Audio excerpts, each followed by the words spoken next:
I do want to thank you for coming through, and for the people who don't know, we have the great Mickey FACTZ here. We have, and when I mean the great, I mean like it's not every day you meet someone who put lyricism, and I feel this way about you. You put lyricism before the hit record. You put the essence of true rapping, artistry, hip hop, whatever. Some people separate hip hop from rapper, but you make sure like if I'm not saying nothing, then I shouldn't be saying anything at all. So I give you the utmost respect when it comes to that. Thank When it you. comes to your music, when it comes to your DNA battle, which is my favorite battle of yours, when it Right. comes to freestyles, the double XL, you're more accomplished than a lot of people know. Okay. And you should get more credit than a lot of people give you. It should be even more from from a creativity standpoint. Like, and I'm not just saying it because you here, because you're in my arguments. When I tell people, and they be like, "Yo, who make you?" I'm like, "Bro, look them up. You don't understand." Like, Mm. Mm. concept rap and lyricism rap is my favorite. And when I was introduced to you, like I told you, when I was introduced to you, I was just like, and I can tell you the tape. The greatest producer in the world to me is Pharrell. So now you should know what tape it was. Yeah. Shout out to the big bro Pharrell. You know what I'm saying? And Because when send she it to played it for NERD, baby. because when she played it for me, she was like, I ain't gonna just play some music. I'm gonna play, something I think you would like. So I heard the nerd beat, and I'm like, yo, who is this? She like, just listen to the song before I tell you anybody's name. So we played the whole tape. I'm like, yo, this shit is amazing, yo. Who is it? Hey. And she was like Mickey FACTZ. And then from there, I Googled you, Mm. and we just been vibing. Like I tell her, like, yo, Mickey here, Mickey there. And the one time you was with Lupe, and Yes. we couldn't get tickets. I was Where, going surprising, we couldn't get tickets. where was this at? Where was you and Lupe at? It was when you did the freestyle that he walked off on when you did the lowest lane bar. Oh, y'all in Santa Ana? Yeah, and I could it was sold out, so I could That was a very packed show. I Man, don't think I don't think I was announced that I was gonna be there. oh, So y'all would have just saw me there. You know what I'm saying? Like, but I wasn't announced. I wasn't on that actual bill. It was actually Charles Hamilton on that bill. It was Lupe and Charles Hamilton. It might have been somebody else too, but I wasn't on that bill. But I was at the LA show. Charles brought me out for the LA show. And then Lupe brung me out because I introduced Lupe to Daylight that night. That was the uh, first time they met that night. So that was what I was able to kind of put together. But yeah, that would have been dope, man. That would have been dope. yeah, man. So I wanna you've been around this game for a long time. Yeah. I always ask, what got you into the music aspect? Not even being a rapper yet, just what got you into the aspect of, yo, I love music so much, I want to be involved in music somehow. So that's a very good question. For me, as a kid from the Bronx, my thing was reciting lyrics. So I was a big fan of Bone Thugs. And Bone Thugs at the time, nobody knew what they were saying. And for me, I would press play, stop, rewind, write, press play, stop, rewind, write, press play, stop, rewind, and write. And I would memorize Bone Thugs. So I would be the only one in the entire school, probably in the entire New York City area, that could memorize and recite Big Bone Thugs and Harmony, the full East 1999 album.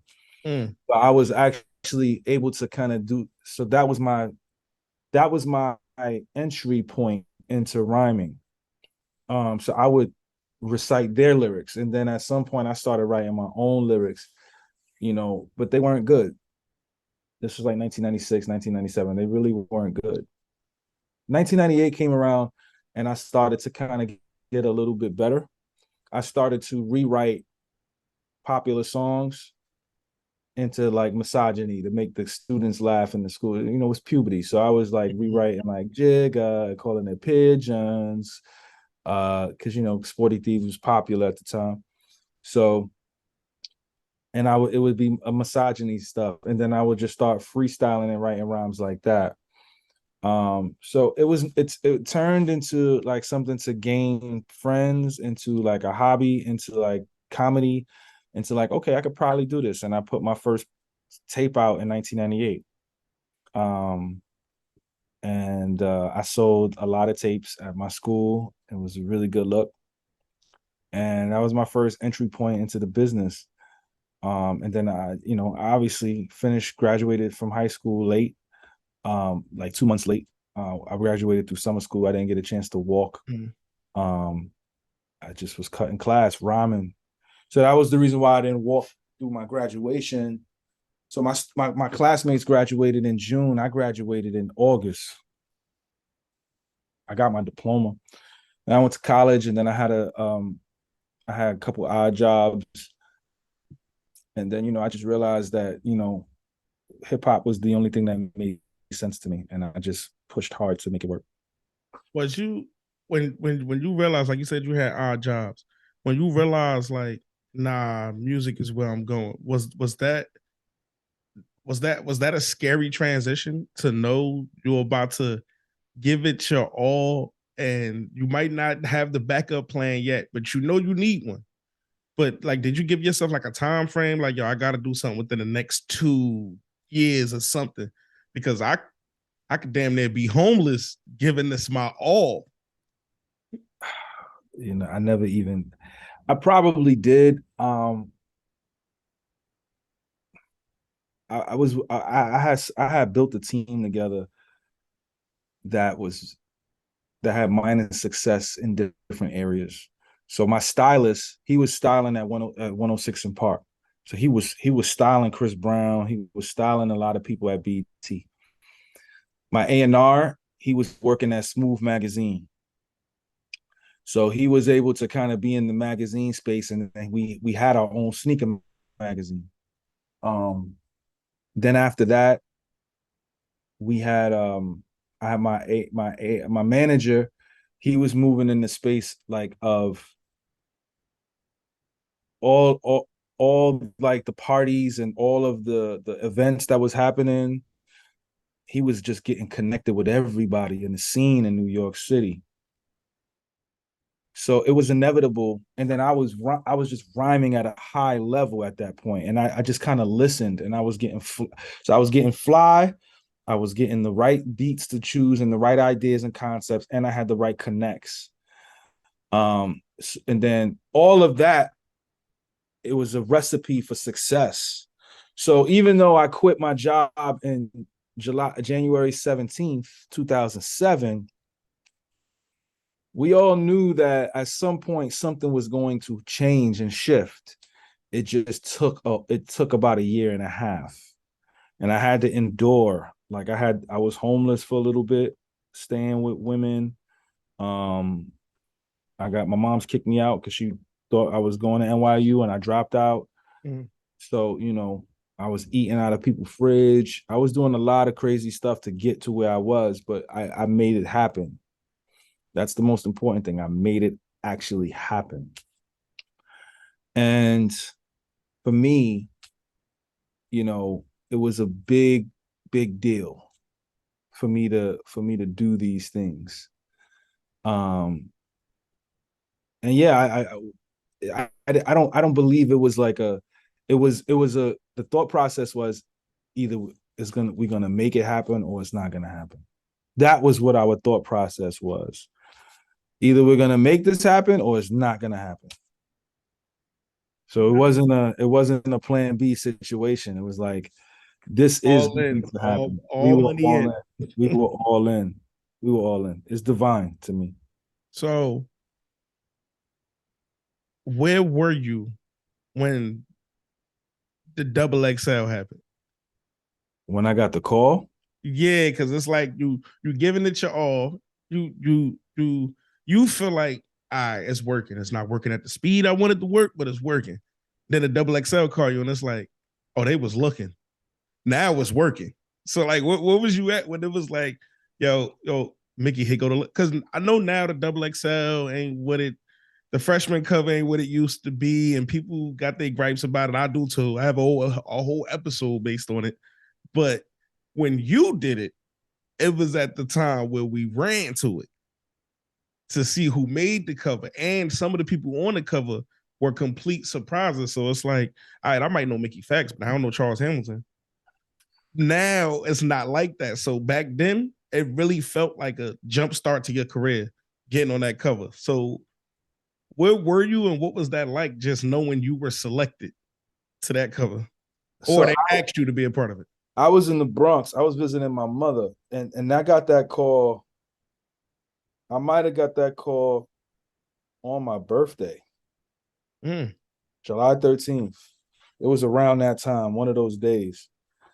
And when I got that call, I was at the junior high school park that I went to school at, IS 131. I was at the park. And Rob Markman, who's at genius.com, he called me because he was working at Double XL at the time. He was like, yo, you sitting down? I'm like, yeah. He's like, I got to tell you something. He's like, you can't tell anybody. Like, he was like, seriously, you cannot tell anybody. He was like, yo, you're going to be on the cover of the Double XL. And I was like, what? What are you talking about, bro? I was like, yo, stop playing on my phone, right? And he was like, nah, yo, I'm serious. He was like, yo, you remember the Freshman cover? And I was like, the one with Lupe and Papoose and stuff? He was like, yeah, you're going to be on that cover. I said, for real? Who else is on the cover? And he was like, you were the second person picked. So right now it's just you and Wale. So I was like, word? He was like, yeah. So he was like, you can't tell nobody because right now it's just you and Wale, and we're trying to figure out who else we're going to put on this cover. So I was like in shock because I had just did a shoot with Double XL. I had just shot for the Show Improve. And the Show Improve wasn't even out yet. And they shot it like 4 months in advance. So I got that call in July. I shot the Show Improve, like, I want to say like in May or June. I shot that Show Improve. And that Show Improve came out, I want to say, do I have the magazine? No, I don't have it here. It's at the house. Actually, no, I have it here. Do I have it here? No, it's at the house. And it shouldn't be at the house because I was just looking at it the other day. But I do have this though. So this came out December 2008. We really it came out like November. So that joint came out like October. So the fact that I was on that, it had Lil Wayne on the cover too. So a lot of people saw me in that joint. So I was like, man, how did I get Show Improve? And then the next article, the next magazine that come out, I was on a Double XL cover. So it was a very, very big deal for me at that time. You was having a good year, huh? Oh, that year, that was a wild. You was having a good year. Now, with the Double XL, I feel like your cover, honestly, what I'm about to say to you is like a gift and a curse. How do it feel? Like, I know Wale, you, but like, how does it feel? Like, out of all of y'all, it's like you and Wale are like, after all these years, Wale is Wale and Mickey FACTZ is Mickey FACTZ. And people have to Google, like, who else was on their cover? But y'all two stand out. As like as how I'm saying it sound crazy. Sound a little crazy. But you get what I'm trying to say. Okay, yeah. Okay, so in terms of So here's who was on the cover. So Wale was on the cover, and Wale is extremely successful. Shout out to Wale. B.O.B. was on the cover. So B.O.B. had a lot of hit records, and he's still putting out content to this day. He's on tour as we speak. So B.O.B. is still out here. Asher Roth was on the cover. Asher Roth had the hit record I Love College, and a very, very big album that he put out. Great work. Charles Hamilton has some troubling issues and times, so he dropped really, really far down. He has a cult following, but he just couldn't nail what he needed.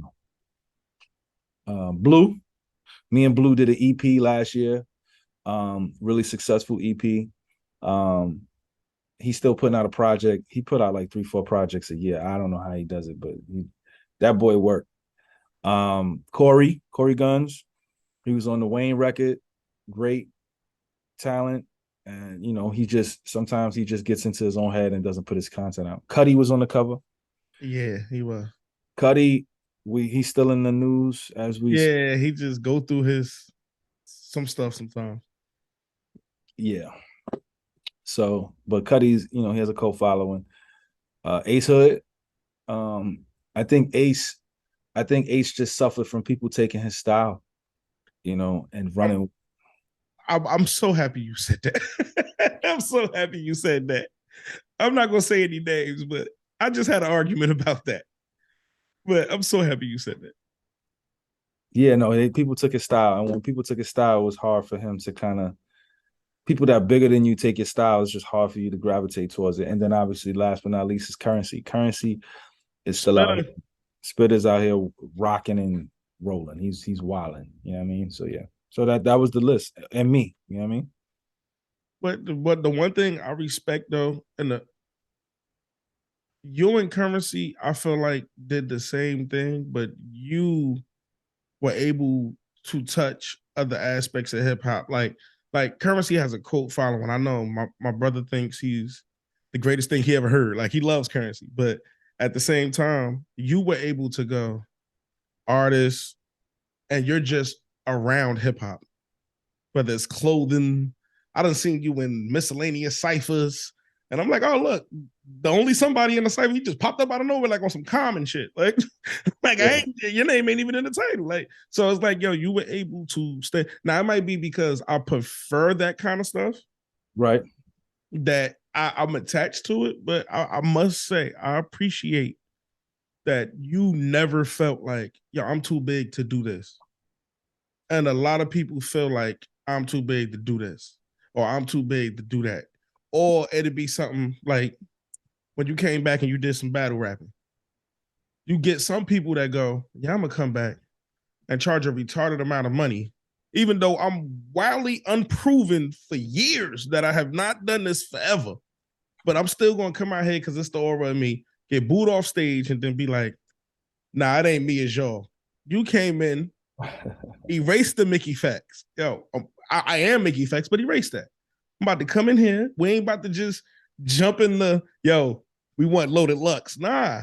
You want a battle? We go, like, I seen Danger Zone's battle. Like, I seen the battles you took. And it's like, I appreciate that you respect all forms of hip hop.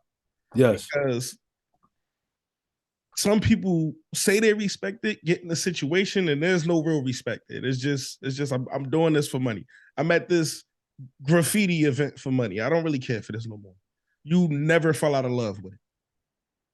And that's the uniqueness it gets when you reach the level of success of you working. I seen when you post your list with everybody you've worked with, and to see that you're still reachable on a, hey man, I liked your album, and you like when I sent you my brother album, and I was like, yeah, I just want you to give it a listen, and you was like, all right, cool. Like I didn't want a record deal, I didn't want a song, I just somebody who's proven. Just tell me what you think he need to polish up. Right. Like something on that level. So I greatly appreciate that you're that kind of person, and that you're that kind of artist who never shies away from anything. You show love to everything. So I just wanted to get that out. Damn. Thank you, brother. This is a good interview. Thank you. Now, after your double XL, Right.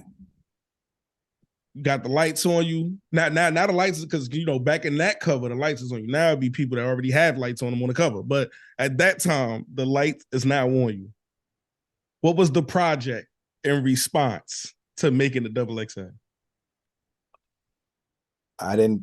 So that's where I messed up at. So what we did was, you gotta remember. And I think I made a bad decision.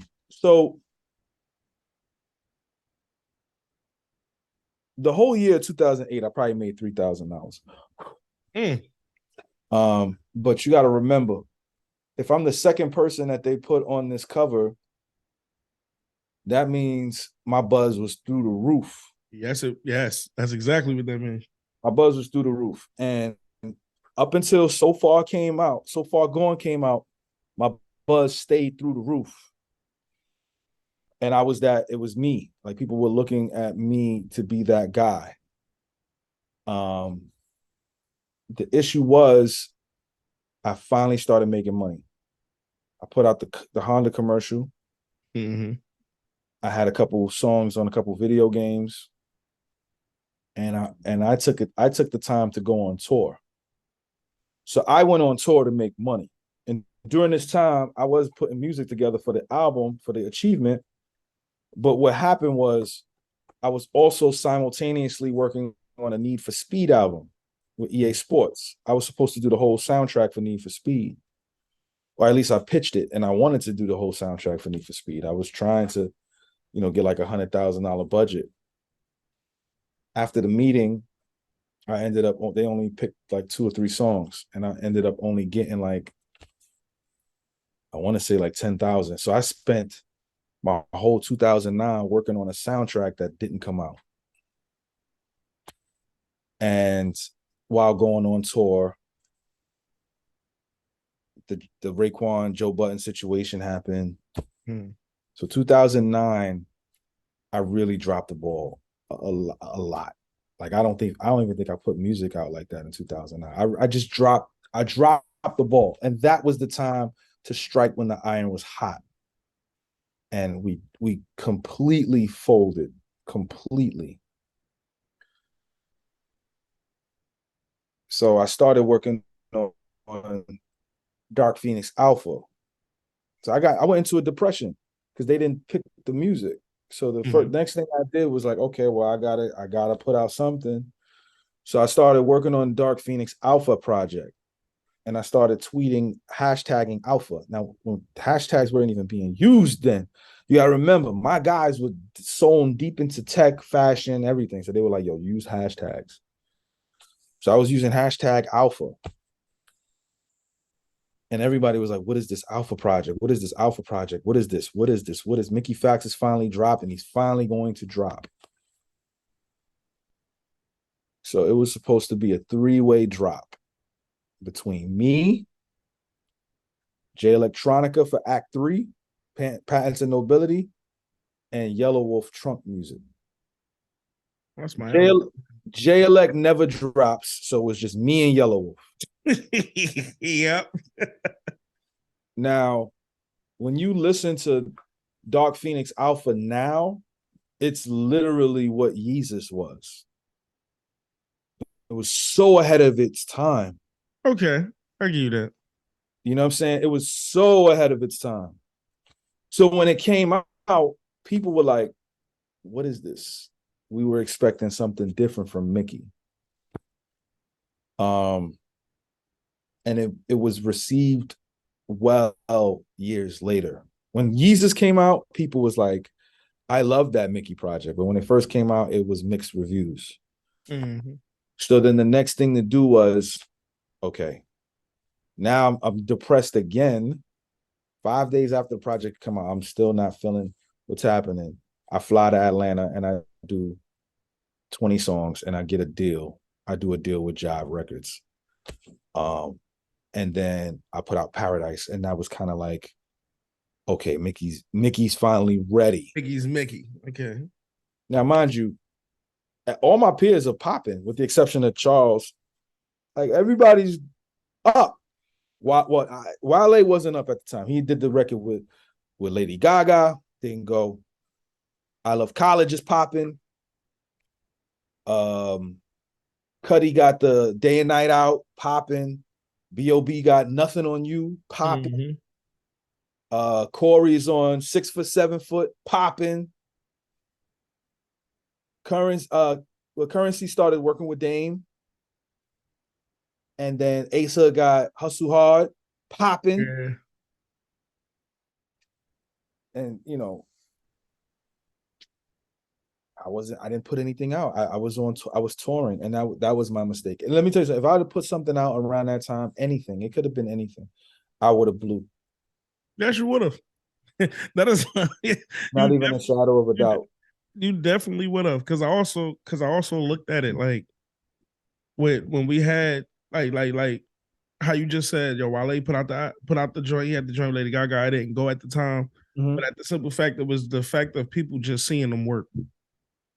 So by the time he made it to Ross, we was like, I know, like, even if you wasn't still as big on him as you was, you remember him because he never stopped trying. So that's why I was like, when I was introduced to your music, and then they reminded me, like, he was on a double XL. I'm like, yo, it felt like you took a break. Yeah. And I'm just like, yo, this was the time you grab it by the throat. Either it go or it don't go. Yeah. Like that's the only two options we got. But now that I have clarity, I understand the move.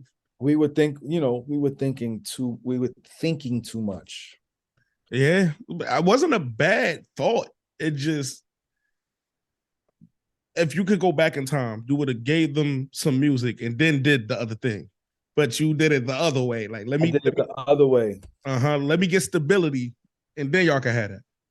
Yeah, it was hard. It was hard. You got to remember, to do a year and a half with making no money, and like, it's tough, man. Like, there was no support system, so I had to kind of, and we didn't want to do a deal, so or we didn't want to do a bad deal, so it was like, yo, let's just tour and live off the touring and be independent, and then we step to the table. And if we can get some extra money from EA Sports, that works. But it just didn't work. It didn't work that way. All right, so that's what. Question: When you seen your classmates signing, like seeing B.O.B. like sign, like you said, Nothing on You, like when you seen that for yourself, I know you was happy. They're your friends. Like, some of them you got really, really cool with. So it's like, all right, yeah, that's dope. But did you just feel like, damn, I only could blame myself on why everybody's in the position that tried their best to take? Like, did you feel like did it set in that you made the wrong decision when you seen them pushing and flourishing, and you like, I should have just took the fucking route? Because they all, other than, I know Charles Hamilton got in his own way, but other than, no, I mean, but it's like everybody else is like moving, like whether Currency, like when the Young Money stuff didn't work, him and Wiz Khalifa, and it's just like, yo, like, when did it sit in? Like, was it a certain record you heard? Like, you was somewhere, you was at your mom's house and she was rapping B.O.B. and you like, I was on the same cover with this, like that. Nah, I actually didn't feel any of that, man. I was really happy for everybody because I really believed in my heart of hearts that I was gonna get this EA Sports deal. I really believed it because I had made about 50, 60 grand with them already. I did a record with B.O.B. on it. Mine got blown. They had paid me like $25,000 for it. I was on Fight Night. I was on like 3 Need for Speeds. I was on like a Madden. I was making, and then I had the Honda commercial. So I was working, but there was no actual music coming out. So I was leaning too much on Mickey's first album is going to be in collaboration with the video game. That's what I was leaning on. I got you. And when it fell apart, that's when I said, okay, now I gotta work. I gotta put something out because it's been a year. Because you gotta remember, I stopped the leak too. So not only was I putting a song out every week, I stopped it at like week 34 because everybody started to copy. I was like, I don't like when niggas copy me. So I just stopped. In the middle of the year, I stopped, but I was already, the traction was already there. So I was in magazines and I was in music videos. I was doing shows with Ye. Like it was through the roof. So it didn't matter. Then I was on the cover of Double XL. It literally didn't matter that I stopped. But to your point, I should have put something out between December and February. I should have put something out between December. I should have put out a crazy mixtape between December and February. Because if I do that, now I'm in the same conversations as everybody. Because Drake dropped on he dropped on Valentine's Day. I never forget that day. It was like a moment. Like Twitter was like going crazy for So Far Gone.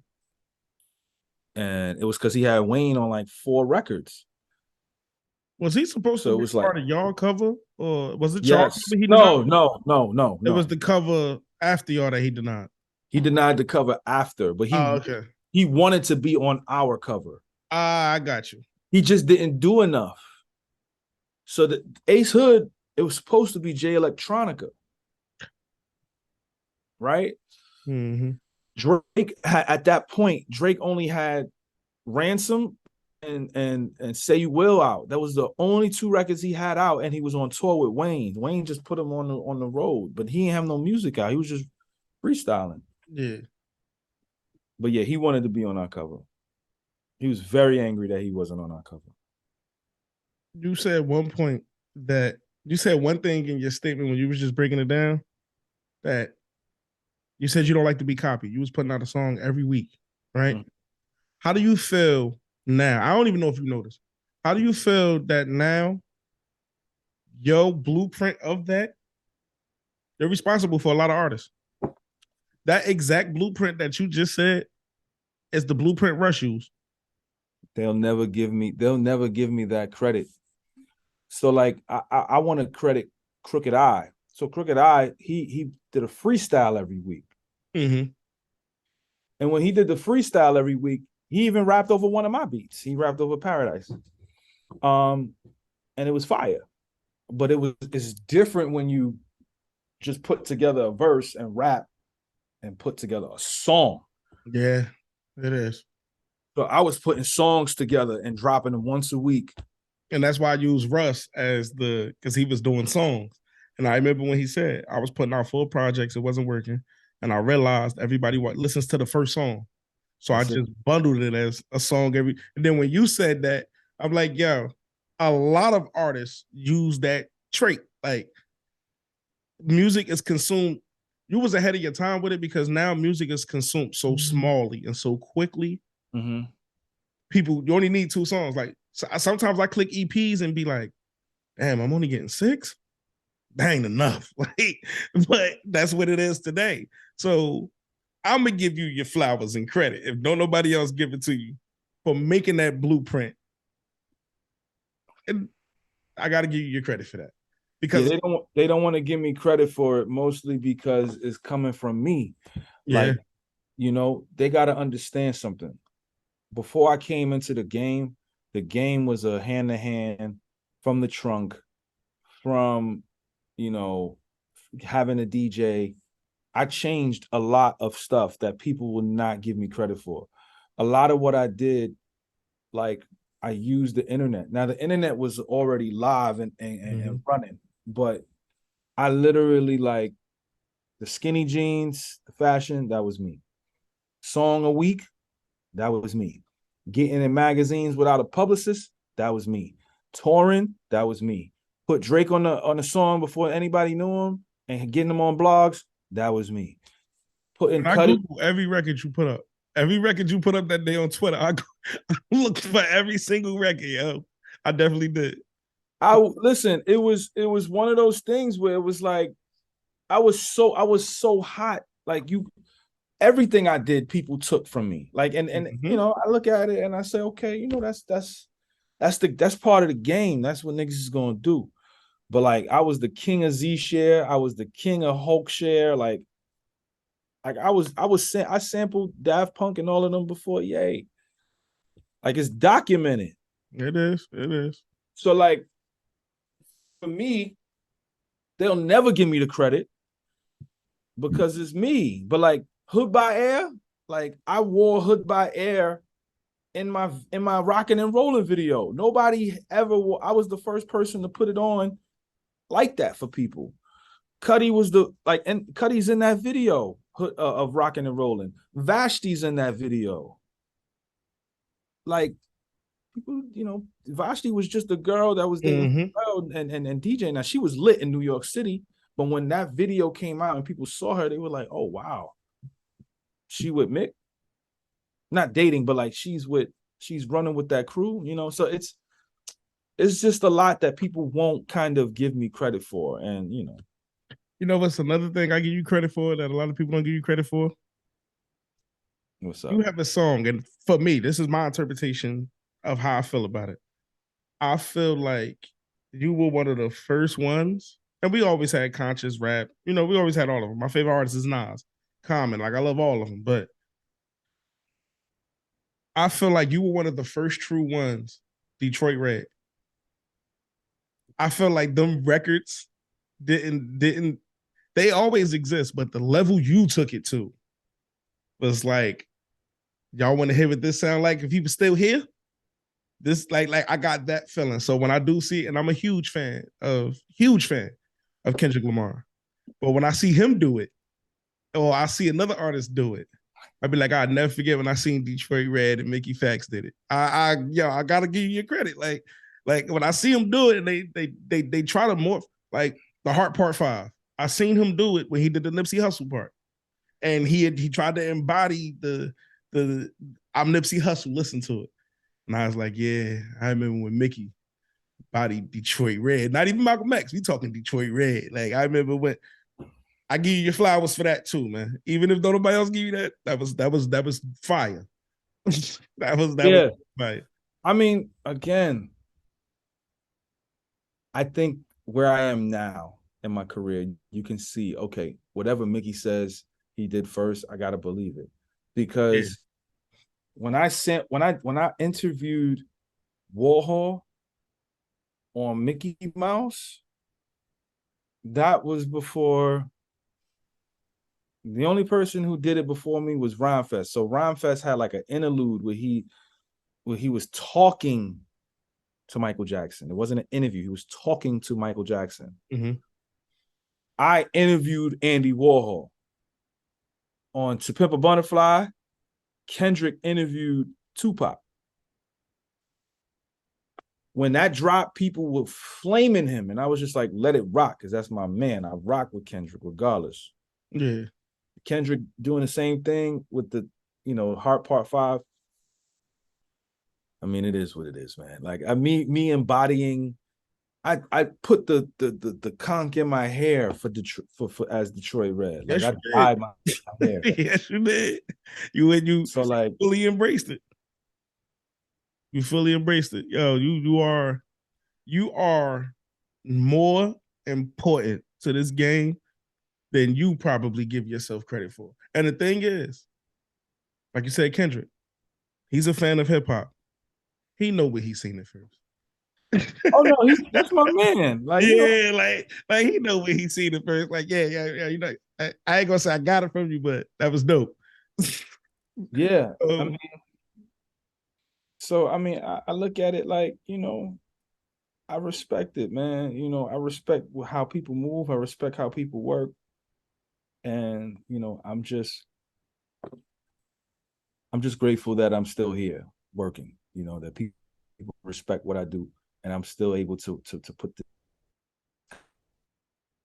and do it at a high level, and that people respect it. That means more to me than anything.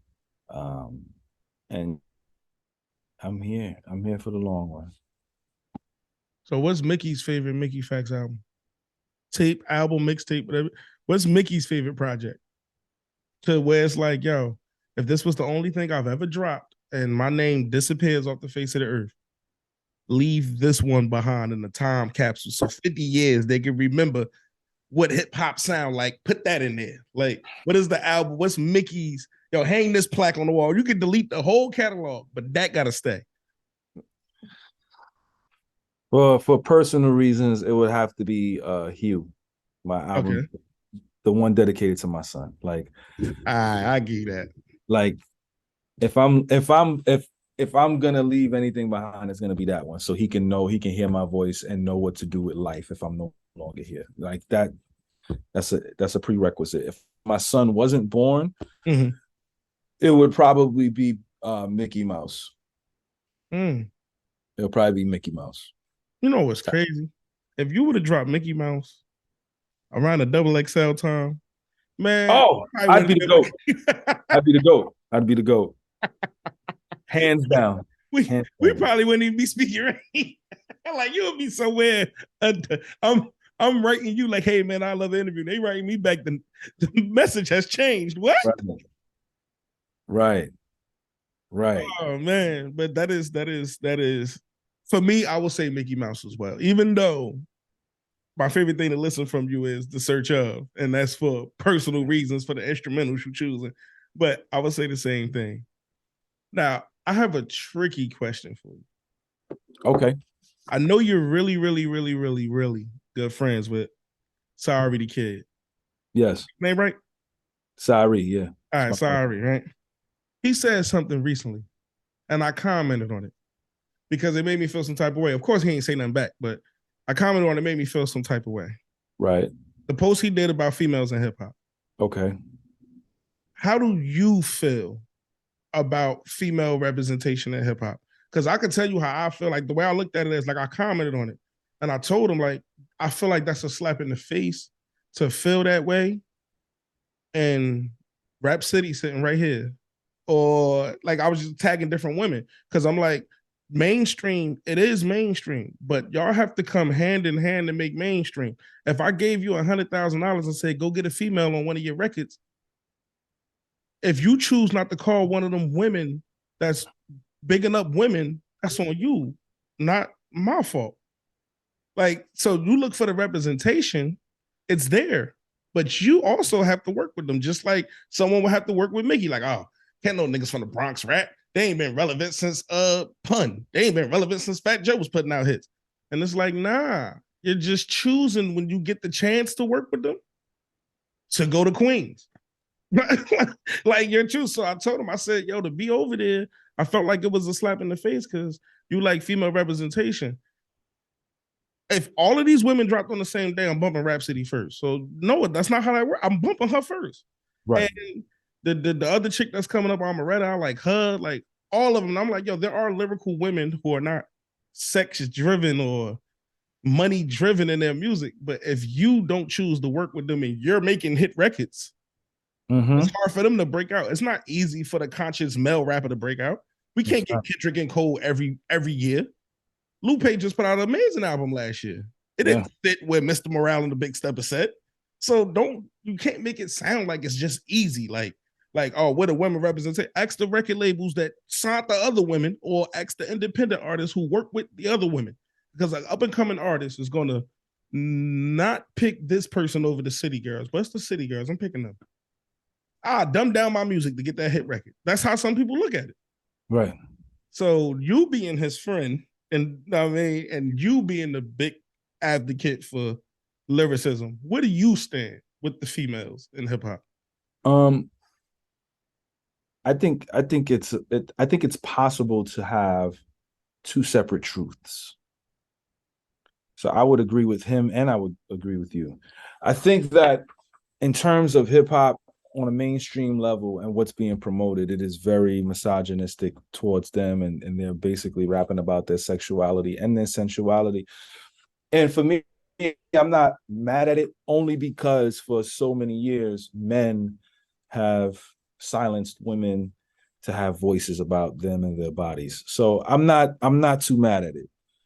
From your perspective, it's this space of, women that are actually saying something and rapping about something should be promoted. And I agree. I feel like there should be some sort of balance. And that's the issue that a lot of, hip hop fans have. There's no balance between what we do and what they do. It's just complete wild, wild west. Yes, it is. Yes, it is. Yes, it is. So I think that there's two truths here, and I agree with both of you guys. I agree with Sai. I agree with you.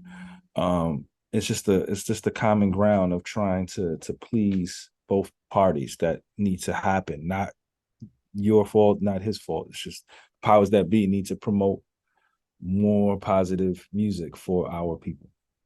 Because even like in this post, he was like, the men, even though we talk about all this, we still got Kendricks, we still got Coles. I didn't put this in there, but I could say it to you. Even with the men, it's not balanced. Yeah, it's true. Like it's not balanced with the men. So you brought up two in the post. You wrote two people, K. Dot and J. Cole. I know it's more you know, but you wrote them two. But in the women, you ain't named nobody. We had to tag them, so they do exist. Because I said this, and I want your take on it. Mm-hmm. Bare bones. We got to strip accolades. We got to strip. It's almost the basketball. We got to strip accolades. We got to strip impact record sold. I always argue with people that if we strip all of this away and just go, yo, who's the best female rapper? I've always felt like Rhapsody is the greatest female rapper ever. If we strip off impact, because you got to strip that, because then that puts other people in front of her. But I said, if you strip it and put all these women in their prime and said, everybody, give me a verse. She's going to give you the most lyrical, thought-provoking, all that lyric. She's going to give it all to you. And even though we have women that are phenomenal rappers, Rhapsody is the first female I heard rap, and I took the women and male perspective out. It's just like, yo, that person is just a dope rapper. Like it ain't that's the dopest female. I literally feel like she's better than most guys. And right. I know females got an uphill battle to fight when it comes to that. But I feel like she walk in the room and it's like, all right, yo, we put Mickey FACTZ in the ring. We'll go get Rhapsody. Because I ain't gonna call them, call her. Get her. He gonna have a long day rapping with her. Like that's how I feel how good she is. Right. And I just and I got flack. Oh my God, I got flack. Like and I kept telling them, I said, yo, y'all can talk about record sold, y'all can talk about all that. I said you could go Queen Latifah, MC Lyte, Eve, Lil Kim, Foxy Brown. You could go down south, go get Mia X and all them. You could go anywhere you want. And I can find a Rhapsody verse that's way too lyrical for them. And they just gonna be like, all right, bro, I can't rap. I'm not trying to do all that. Like, cause sometimes you can rap so good, it's like I'm not doing all that shit. So I got flack, but I feel that way. I feel like accolades hold people in front of people who don't deserve to be in front of that person. I agree. Thank you. I appreciate that coming from you. It's true. You know, you put me on a record with any of my peers, it's going to be a long night for them. Exactly. I've proven it time and time and again. And, you know, for me, it's one of those things where it's like, it's the gift and the curse. So, you know, I just do what I do. What's your thoughts on, this is actually a question I got from somebody when I told them you was coming up here. They just went off. The one thing they wanted to ask me about, I might say the song wrong. Doing a record called Ghostwriter or something like that? I don't think I have a record called Ghostwriter. Nah, it's not your record. I think he said it's you, Sayari. It's a couple of y'all on one record. And he was like, to ask you, what is your take on ghostwriting? Period. I respect ghostwriting. I think ghostwriting and co-writing is a part of the business. Especially for those who are trying to better themselves in their lives. When you have a big team, you know, co-writing and ghostwriting is a part of it. You know, it's just impossible to do everything on your own. And I think the stigma of people looking down on hip hop for ghostwriting it needs to stop, because a lot of people have ghostwritten and have gotten ghostwritten for. And I think that part of the business people are just not privy to because of what people deem as the foundations of hip hop. It has to be pure and authentic, but at the end of the day, it's a business, and you have to keep people's jobs afloat. And that may mean working with other people in different capacities, and it's okay. In my opinion, it's okay. Because I feel like it's okay to a level. Like the argument we had, my boy listens to Talib Kweli's podcast, and they asked him about ghostwriting. And he said the jam is important. Like if he would have used the ghostwriter, he would have more hit records, because the jam is key. That's what keeps the career, you know, the hit record. And I told him, I said, I never had a problem with somebody writing you a hit record because you're trying to get it played inside of a club. You're trying to get it played inside of a party. I said, the problem I have, I said, and I use this exact record. I said, yo, you know how mad I'd be if I heard the truth and somebody told me somebody else wrote that for Benny Siegel, the whole Truth song? Like, I said, you know how mad I would be sitting at home and my favorite Nas song is I Gave You Power. And to be like, man, Nas ain't even thinking that. He ain't write nothing. Somebody handed him the whole song. I said, that's totally different than going, yo, he wrote In the Club. Okay. But you know how mad I'd be if he wrote one of the 50 songs that's one of the ones? Let me find out somebody ghost wrote Problem Child. I'm going to be sitting there like, nah, not that. But I'm like, so I don't have a problem with ghostwriting. It's Okay. they write the stuff you're remembered for when it comes to your rapping. Because, yeah, we got people that's Nelly's remembered for a lot of hit records. He doesn't get as much respect as a lyricist, but he's remembered for a lot of records. But then you take somebody like Eminem, he's more remembered for lyrics and records. If you find out somebody is penning both sides of his career, look at him different. I won't look at Eminem different. Well, I ain't been in them rooms, but if I find out somebody pent some of Eminem's lyrical stuff, it'll knock him down some ticks. Because it's like hip hop was always, because they always use the R&B singers use writers. Yeah, but R&B music is looked at on, and pop is looked at on the spectrum of how you can perform this record more than how we look at hip hop. Like, how did you think of that? Hip hop is the only genre where it's, yo, say that again.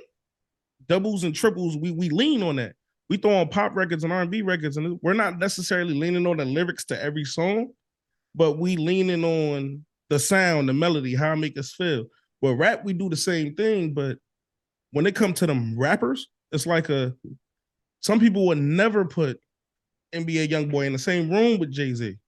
But then when you find out somebody writes for Jay-Z, you start looking at NBA Youngboy like, at least you wrote that, and he getting assistance, and we held him as the GOAT. So that's why I say it always drop ticks, because I just be like, yo, rapping is all about the mind. Like, a person helping you with a bar or two, that shit don't bother me. But if I love Mr. Morale, the Big Stepper. If I sit there and I know Pusha T wrote all them songs, I'm gonna be mad as fuck at Kendrick Lamar. Like, wow. Like, yo, why? Like, I'm thinking this is coming from especially when you make that music that comes from a place of R&B artists. If I'm a singer, all right, Mickey, I don't know how to write music. Right. I'm gonna write how I'm feeling. Like, yo, Mickey, this is how I feel. I just need you to put it together. But rap has never, since 1980, wherever, has never got the, oh, it's cool. I'm just writing what he feeling. That they never got that respect. You either come out that you got a writer, or you just don't say it at all and let us catch it later. Now it's a problem. So for me, if I found out somebody pent Mickey records, I'd be like, damn, bro. I understand he the image and shit, but it's like, yo, the triple and double entendres, I think that's a gift that every rapper can't do. So when I hear another nigga did the gift, you don't get the credit no more. I give Ice Cube all of the NWA credit, except for the instrumentals, of course. I love Eazy-E. I love his music. I know that's not him. And I rap it knowing it's not him. But if I never knew that, then it's like, I get Dr. Dre a different, because people go, I hate ghostwriters, but I love the Chronic. I say, yo, I love the Chronic because sonically is music. We say sonically for Kanye West. Why we can't use sonically for Dr. Dre? Sonically, the Chronic is a well-produced, put together collaboration with Snoop and all of them. No, Dre ain't pen that shit. But I'm also not looking at Dr. Dre like, nigga, one of the best rapper producers of all time. I'm also not looking at him like that because I know he's not penning the raps that I like. So I'll take the best producer who does music, but I never look at him like an MC because Dr. Dre doesn't write that. Eminem has picked some of my favorite Dr. Dre records. But then I look at Kanye, who used to not have a writer, who now has a writer, and I hear the fall off. is what confuses me. Because then they go, yo, when did Kanye not have a writer? No, I don't mean like not have a writer, but now he glorifies I write nothing. Like I don't do nothing. Like when he made the song for his kids, and he was like, yo, Partisan wrote everything. It's like, yo, then what did you do? The beat? But that's the thing. Like, what record of Kanye's do you feel that he wrote? Let's start there. All right. Let's start there. I always feel like this. Here we records go. that mean something to people. No, records that mean something to you. Like how you said your tape was about your son. Right. It feels crazy knowing that somebody else wrote how you feel about your son when rap was never looked at that in that light. So when Kanye made the song with XXX on it, beautiful song. And then he was like, he wrote that and I just rapped it. It's like, yo, how another man telling you how to, like, that's what I'm saying. Like, so stuff like that bothers me. So like, when I know Kanye always had credits all over his joint, but when it got distinct, it was like, yo, I don't pen nothing no more. Like even he said it, like I just walk in with the beat, like, yo, what we got for Kanye? Yeah, I mean, like, what's the problem? First of all, I don't even like, after my Dark Twisted Fantasy, I stopped truly enjoying his music anyway. Right. But it's just like at least damn, at least I can hear a soul in the old music. And I know Kanye is a soulful guy. I don't hear him in nothing now. Like if I push play and he's on it, I'm just like, yo, he ain't do shit on this. Nothing on this record is him. Nothing. They told him like, yo, we're gonna do all this. We're gonna pin every word you say. And it's like, but that's always been the case. Like that, I don't think, and I think that's why ghostwriting is such a tough thing for people to accept. I don't think you can accept that he's always had a writer. He didn't write Jesus Walks. That wasn't him. Well, no, I get that. I get that. So it's like, okay, so if we can agree that Jesus Walks wasn't him, okay, that's probably his most personal record. Going back to what you said. So if that's his most personal record, aside from his record about his kids, and he didn't write that, he changed his style. Every time he changed his style, what you saying he quote unquote, you could hear the soul, he changed his writers. So it was Rhyme Fest, it was Consequence, it was GLC. I remember GLC. Then he found Sean. Then he found Cudi. Then he found Saha. Then he picked up Push. Then he, it never stopped.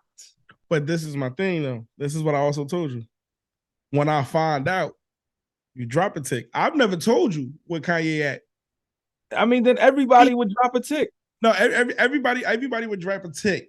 You're not ready for that, though. You're not ready for that. That's the conversation I want, but I know them secrets that some people will never. You don't want to have those conversations. I do, man. I like my list to be pure as possible. Listen, I know, but it's the business part that keep writers there. I'm mad because when my boys see this, he's gonna be so happy you sided with him. Nah, because listen, it's gonna be like, I told you, Mickey. I told you he's gonna. It's the business, right? Like, and I understand what your boy is saying. I understand what you're saying, and I actually agree with you. Like, I'm gonna be very honest right now. I've never had somebody write a rhyme for me, right?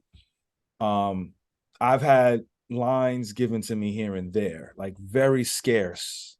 And then that's fine. I don't have no and then I would rework a line or two, right?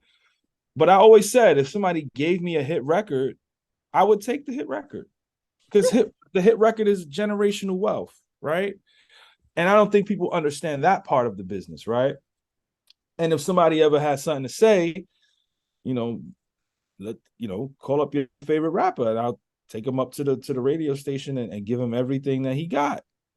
You know what I'm saying? Give him everything he asked for. And God bless. Good luck, bro. Good luck surviving that, right? Like, but I think it's just a dangerous precedent to just kind of be like,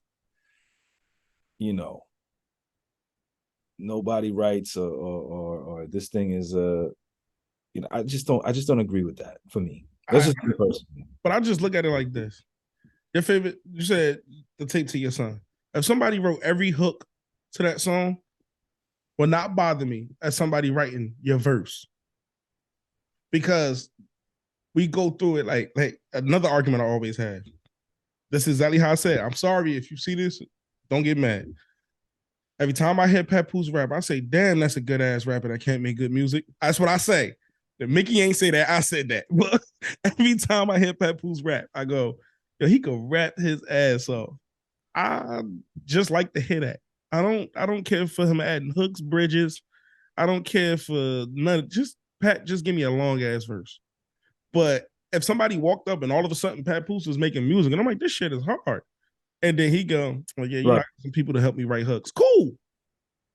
But the part with the all the rap, like he got a verse on Russ album. If I found out somebody else wrote that for Pat, I'm gonna be mad. Because I really like that verse. Like I really, really like that verse. And I'm just like, who wrote that?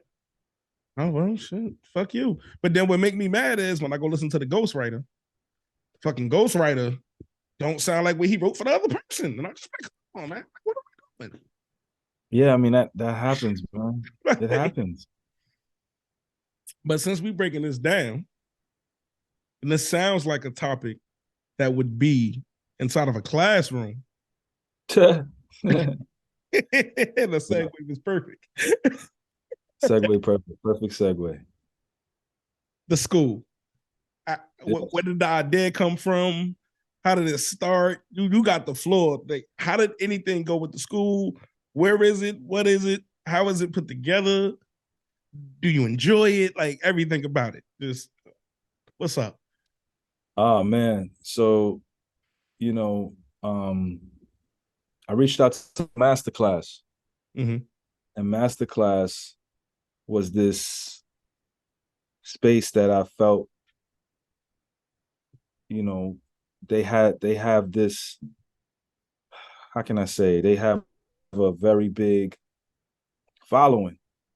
And I wanted to incorporate, you know what I'm saying, what they do with what I do. And I asked them and they said, don't call us, we'll call you. So me being from New York City, Bronx, and they should have did some research about all the things that I'm willing to start and die on. And I took that concept and I just was like, I'm gonna do my own masterclass on lyricism. Next thing you know, this thing is turned into a full-fledged school as opposed to just a masterclass on one particular topic. And now it's a school. And I have students, and I'm working very hard to make sure that these students love what it is that I do here. It's been a blessing to be here at the school. I'm in my offices now, and it's the first ever hip hop university / academy / school. Yeah, and I want to thank you, truly thank you, because the reason why I want to truly thank you, my brothers do music. Like I told you, I sent you one of his tapes. Yeah. We all did music. My older brother, me, my younger brother, we all did rapping. Right. Problem with rapping, boy. And I did the battle rapping in the school. I did it all. Still undefeated. Right. Every time my classmates see it, I let them know I'm undefeated. But the problem I have with rapping is when it's time to write it down, I don't feel like I'm as creative when I'm going off the top. Right. So if this was around when I was trying to take it serious, it would have helped me understand why writing is more difficult than actually freestyling. Yeah. So I appreciate that you literally have a school or a class, however you want to label. I'm a label of the school because there are people who just want to go to school for that. Like, I love music, all aspects of it, instruments, rapping, singing. And no lie, when they talk hip hop, even when you watch these documentaries, the MC part of it be always at the bottom of the list. You learn about breakdancing, graffiti, clothing, art, and then at the very bottom, you DJing this first because that's where it comes from. And I see all the artists you have come up there and teach classes, from Bun B to Jazz the Rapper to everybody. And it's just like Big Boy, who is my favorite Outkast member out of the two, like everybody. And I appreciate the love you receive from them to come aboard what you have, because some people literally don't understand. You have to learn how to rap. You can come out here and do the mumbo jumbo, rah, rah, rah, but at the end of the day, you're not rapping. You have to learn how to rap, and longevity is everything. And you're a business model yourself if you don't know That's that. true. Like, you're a whole business model yourself. So it's like, yo, who teaching the class? Oh, this Mickey FACTZ school. Who that? They can literally see you. Like, yo, I started here, then I went here, then I started doing albums here, critically acclaimed albums. And now I'm taking everything I ever learned and I'll give it to you as a appreciate that, man. I mean, listen, I thank you for recognizing that aspect of what it is that we do and what I do here at Pendulum. Like, it's a school that, you know, the education system looks down on hip hop. Yes, they do. Because there's no structure. It was no structure before I came around. When I pulled up with this thing, everybody's like, okay, I can get with this because there's structure. So the fact that I pulled up and I did this thing is a big deal. And we're not stopping. There's more to go. It's a lot more to cover. It's a lot more to make sense of in terms of, you know, what kind of work we're doing here at Pendulum. And this is to me, this is my legacy. You know, I might not have, you know, had a hit record, but I might be able to help somebody get a hit record. I may be able to put somebody in a position to do that. And that is my goal, right? I've always felt like I have to help some people. When you look at my earlier career, right? You look at when I did Incredible, the song Incredible from The Leak. They were calling it the Underground of Millie. The reason why they were calling it the Underground of Millie was because I was putting other rappers on the song. Mm-hmm. And that was before everybody was doing these challenges. It was the Incredible Challenge. I actually did that, bro. It's documented. Yeah, man. So, like, for me, you know, again, I'm ahead of the curve, baby. You are, man. You are. And now the school is just another addition to my legacy that I'm very appreciative to be a part of. This thing is going to be the norm. And, you know, I encourage everybody to sign up while they can. Don't have, you know, FOMO and miss out on greatness, because it's going to be even greater going into next year. Thank you. Thank you. So before I let you go, because I know you're busy, I have a game I play. We got two games we play up here on the podcast, but I'm going to just play one with you today. It's called Either Or. You just pick. Okay. All right. First one. Recording or performing? Recording. Okay. Next one. Mixtapes or album? Albums. Okay. Jay-Z or Nas? Jay-Z. Atlanta or the Bronx? Atlanta. Woo! New Yorkers gonna be mad at you. Love New York, but right now Atlanta got it figured out. So I'm gonna have to go with Atlanta. They work with each other. It's affordable. It's not a lot of it's just black excellence here. So I'm gonna have to go with Atlanta. All right. Freestyling or writing? Writing. All right. Freestyling is writing, by the way. That is true. Off the dome. Off the dome. I give you that. I give you that. Okay. Harder opponent to write for. Now I've heard what you said about the other one. So it's just before you knew how the battle was gonna go. Harder opponent that you wrote for. Daylight or DNA?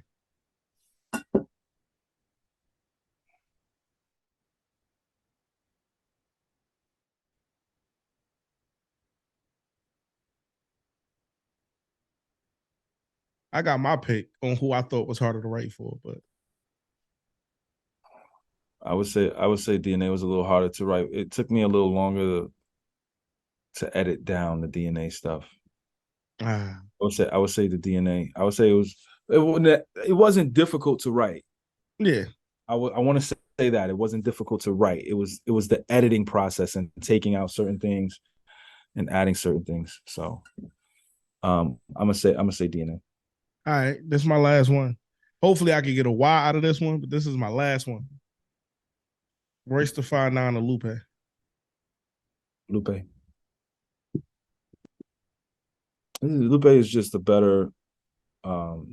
Lupe just puts together his concepts a little bit better than Royce to me. And there's just more variety from Lupe as opposed to Royce, if that makes sense. And that's just I my. got you. I think Royce is incredible though. I think he's a great MC. I just think Lupe just does more. It's just he just does more. I feel like I do like that Royce is vulnerable, but I would still edge Lupe. I got you. But man, thanks for your time. I appreciate you coming on to the I Don't Care What You Think podcast. Dope interview. Felt like I knew you all my life. So Thank you, man. thank you, Mickey, man. You're one of my favorites. Huh? Thank you for this interview. I thought this interview was incredible. I loved every minute of it. I would love to do it again if you are available to. I think Whatever. the fact that you did your research and was able to kind of ask me questions that I haven't really gotten answered before was very intriguing to me, very exciting to kind of be a part of. This was a great interview. Thank you.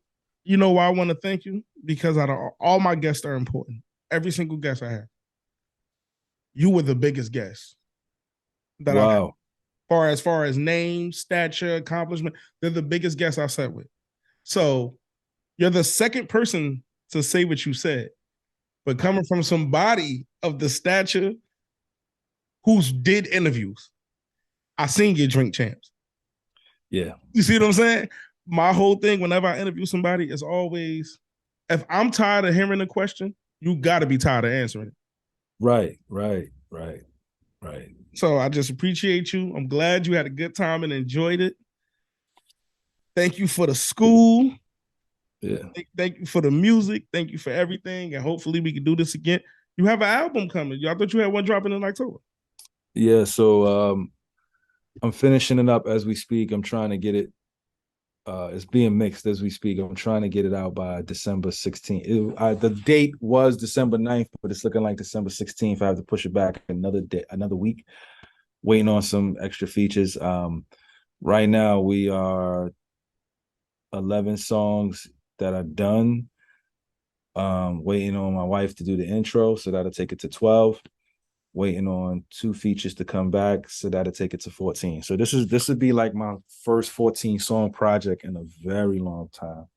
Yeah. It's like one of my longer projects, but it's a beautiful album. Like it is. I don't want to say it's my best work, and it's not the most creative, but this is a very soulful album. This is a extremely soulful album. And it is not only is it soulful, but it's so much food for my people. If you love the Flex freestyle, talking about credit, if you love when I'm talking about relationships, if you love me being when I'm vulnerable and telling about my life and my story and my journey, if you love that struggle, if you love the success story, this is the album for you. This album is outrageously soulful though. And the information that I'm putting into this album, as I listen back to it, it's just like, wow, like I've really matured before my fans' eyes. And lyrically, it's just insane. So like, whatever you think about when it comes to Mickey FACTZ and entendre and metaphor, you get that plus like this level of high level of multis and rapping. Like it's really, really, really good. And I normally don't talk about my albums like this, but this album is really, really, really good. I'm looking forward to hearing it, man. Yeah. I'm looking forward to putting it out. I think the people are gonna love it. I hope they do love it. And and we got more albums on the way too. Like it's not done. I'm sitting on about 4 albums, including Mouse 2. Mouse 2 is pretty much almost done. Like it's and that album is that is gonna be, man, that album right there is, in my opinion, gonna be my best work. Hands down. The second version, part 2, is masterful. I believe you. It is timeless. It's masterful. It's very personal. It's the story. If you love the first story, this is going to take it to another level. So, yeah. Oh man, but I do want to thank you. And you was my first virtual too. I've never that. This is my first. Now I'm using Zoom for everything, but this is my this is my first one, man. I appreciate you, man. Thank you again. Love your music. I love everything. Just keep going and never giving up, man. Thank you. Absolutely, brother. Stay up. Peace. All right. Long live lyricism, y'all. Peace. Yes. Yes. The better the cheddar, the better the watch, you fit the description. Watch your head in the drop, ahead of my time. I'm never gonna stop. I'm what they've been missing.